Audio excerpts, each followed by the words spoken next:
बेईमानी, धोखेबाजी, न माफी, गुंडागर्दी, गरीब करे या अरबपति करे, सबके साथ यकसां इंसाफ होना चाहिए। ये बातें मेरी माननी होंगी और अगर ये बातें मानेंगे तो मैं तमाम ताउन करने के लिए तैयार हूं। पार्टी कारकुनों को वापस लेंगे जो अभी लीडरशिप है, अगर आप आते हैं वापस कौमी सियासत में? इसका फैसला तो अवाम बेहतर कर सकते हैं। ये अवाम का मामला है। वो अवाम की कौम के मुजरिम हैं।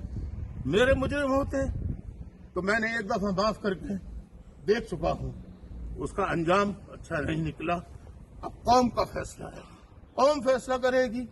वो माफ करती है तो सराखों पे, नहीं करती तो वो हम किसी से बदला नहीं लेंगे।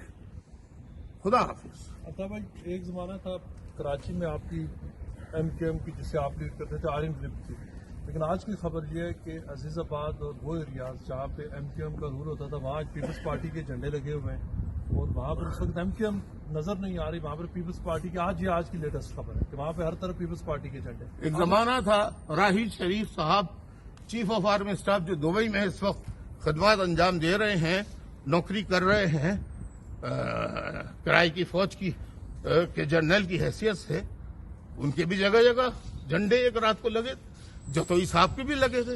ये तो एस्टेब्लिशमेंट के दाएं हाथ का काम है, ये इसमें कोई हकीकत नहीं है। ये रातों रात रखते हैं, उतर जाते हैं। जो दिलों में झंडे होते हैं वो दिलों में बसे रहते हैं। खुदा। Thank you.